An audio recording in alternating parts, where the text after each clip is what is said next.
Hello friends, स्वागत है आपका फिर से एक बार हमारे यूट्यूब चैनल शिवान टीच में। कल हमने क्या देखा था, मतलब पिछली वीडियो में हमने क्या देखा था कि पंचुएशन क्या होता है, इसके कुछ पार्ट देखे थे और थोड़ा थोड़ा उसके बारे में जाना था, डिटेल में नहीं जाना था। तो पंचुएशन का पहला पार्ट है फुल स्टॉप। आज हम इसी के बारे में डिस्कस करेंगे और डिटेल में जानेंगे कि इसका रूल होता क्या है, इसका यूज कहाँ पे होता है और कहाँ पे नहीं होता है।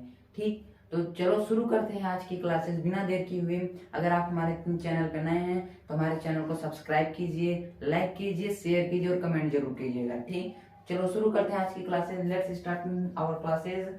आज देखिए हम देखेंगे फुल स्टॉप होता क्या है। ठीक, इसके कुछ रूल हैं। अब देखिए, पहले आपको बता दूं, फुल स्टॉप को हम पीरियड भी कहते हैं। इसको हम क्या कहते हैं, इसको हम पीरियड भी कहते हैं। देखिए, इसका पहला रूल यह है कि अगर देखिए जब कोई वाक्य असर्टिव सेंटेंस में रहे, मतलब पॉजिटिव नेगेटिव वाले वाक्य में रहेगा, तो वाक्य के अंत में फुल स्टॉप लगाते हैं।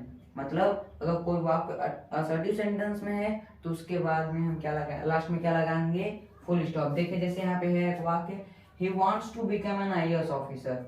ठीक, जैसे यहाँ पे है he wants to become an IAS officer, sorry officer नहीं है, आईएएस ही, he wants to become an IAS. इसके ये हमारे देखिए क्या है, पॉजिटिव वाला सेंटेंस है। तो इसमें कहा गया है कि जब कोई वाक्य असर्टिव सेंटेंस में रहे तो वाक्य के अंत में फुल स्टॉप लगाया जाता है। तो हमारा असर्टिव सेंटेंस का पॉजिटिव सेंटेंस है, इसलिए इसके लास्ट में क्या लगाया गया है, फुल स्टॉप। अब देखिए इसका दूसरा रूल यह है कि सभी संक्षिप्त रूप वाले शब्द, मतलब सभी संक्षिप्त रूप वाले शब्द, मतलब शॉर्ट फॉर्म या फिर एब्रीविएशन वर्ड वाले जो होंगे, उनके हर एक अक्षर के बाद हम फुल स्टॉप लगाएंगे। देखिए कैसे, यहाँ जैसे देखिए यहाँ पे लिखा है MLA, ये हमारा शॉर्ट फॉर्म वाला शब्द है, इसी को हम एब्रीविएशन वर्ड भी कहते हैं। और ध्यान रखिएगा, इसी को हम फुल फॉर्म वाला भी कहते हैं, मतलब फुल फॉर्म वाला वर्ड इसी को कहते हैं। ठीक, देखिए तो रूल नंबर दूसरा कह रहा है हमारा कि सभी संक्षिप्त रूप वाले शब्द जो होते हैं, इनके हर एक अक्षर के बाद फुल स्टॉप लगाते हैं। ठीक, तो मतलब जैसे ये हमारा फुल एब्रीविएशन वर्ड है, तो इसके हम हर एक अक्षर के बाद लगाए, एम है तो इसके बाद फुल स्टॉप, उसके बाद एल है तो इसके बाद फुल स्टॉप, ए है इसके बाद फुल स्टॉप। जैसे हो गया IAS। अब देखिए आई के बाद फुल स्टॉप, एक बाद फुल स्टॉप, एस के बाद भी फुल स्टॉप। ठीक, अब देखिए इसी का एक नोट है, ध्यान से देखिएगा इसको। अगर जो शॉर्ट फॉर्म का जो वर्ड है, जो शॉर्ट फॉर्म वाले वर्ड होते हैं, इनके हर एक अक्षर के बाद हम क्या लगाते हैं, फुल स्टॉप लगाते हैं। और ये भी लगाते हैं कि इनका जो हर एक अक्षर होता है वो बड़े में लिखा जाता है। देखिए जैसे यहाँ पे लिखा था हमारे MLA, ये देखिए एम भी कैपिटल है, एल भी कैपिटल है और ए भी कैपिटल है। इसको हम ऐसे तो नहीं लिखते हैं कि जैसे यम है उसके बाद यल है फिर उसके बाद ए है, ऐसा तो लिखता नहीं। अब आप ऐसा कहीं देखे भी नहीं होंगे, आपको दिखा होगा तो ऐसा ही दिखा होगा, क्योंकि ये हमारा जो है गलत है, इसीलिए ऐसा नहीं लिखा जाता। अब आप सोच रहे होंगे कि ये गलत क्यों है, क्योंकि कहा गया था हर एक अक्षर के बाद फुल स्टॉप लगाया जाता है। तो देखिए आप कभी कोई सेंटेंस अगर लिखा गया है, यहाँ फुल स्टॉप लगाते हैं फिर शुरू करते हैं, तो जो लिखते हैं कैपिटल में लिखते हैं। सही कह रहा हूँ नहीं, ध्यान में देखिए। अगर जो कहते हैं जो वाक्य रहेगा उसके बाद फुल स्टॉप लगा तो फिर दूसरा वाक्य शुरू होगा, उसका पहला लेटर कैपिटल लिखा जाता है। तो ऐसा ही यहाँ पर भी देखिए, यहाँ पे एक लिखा गया उसके बाद फुल स्टॉप, उसके बाद जो शुरू होगा तो वो भी तो कैपिटल होगा ना, इसीलिए यहाँ पे एल भी कैपिटल, उसके बाद फिर फुल स्टॉप जो शुरू होगा फिर कैपिटल, तो इसके लिए ए भी कैपिटल होगा, इसीलिए इसे हम हमेशा कैपिटल लेटर में लिखते हैं। ठीक, अगला नोट है, जब वाक्य असर्टिव सेंटेंस में रहे, मतलब पॉजिटिव नेगेटिव वाले सेंटेंस रहे और लास्ट में उसके, मतलब यहाँ पे जैसे पॉजिटिव वाला सेंटेंस, इसके लास्ट में शॉर्ट फॉर्म वाले वर्ड आ जाएं, मतलब एब्रीविएशन वर्ड या फुल फॉर्म वाले वर्ड आ जाएं, तो उसके बाद हम एक फुल स्टॉप लगाते हैं, दोबारा फुल स्टॉप नहीं लगाते हैं, कि डबल फुल स्टॉप नहीं लगाते हैं। मतलब जैसे देखिए यहाँ पे लिखा है he wants to become an IAS, यहाँ पे देखिए हम जानते हैं कि आई के बाद फिर फुल स्टॉप लगेगा, ए के बाद भी फुल स्टॉप लगेगा और एस के बाद भी फुल स्टॉप लगेगा।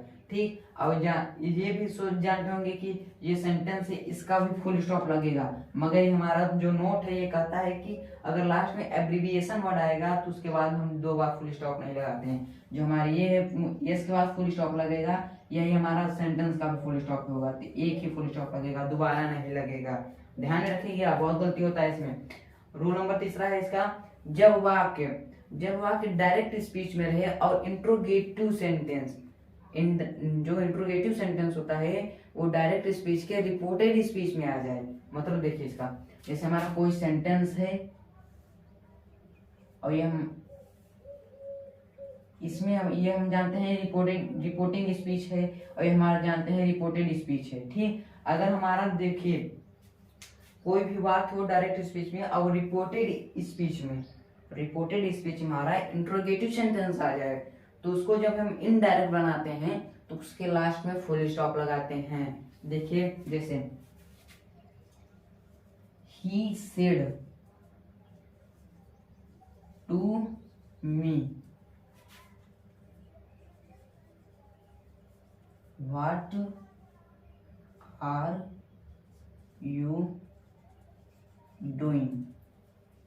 अब देखिए, अब हम जब इसका इनडायरेक्ट बनाएंगे तो यहाँ पे जो व्हाट है हमारा, इसके लिए तो हम लास्ट में क्वेश्चन मार्क लगाएंगे, मगर हमारा जो रूल कहता है, रूल नंबर 3, जब वाक्य डायरेक्ट स्पीच में रहे और रिपोर्टेड स्पीच में इंट्रोगेटिव सेंटेंस आ जाए तो उसके लास्ट में क्या लगाते हैं, फुल स्टॉप।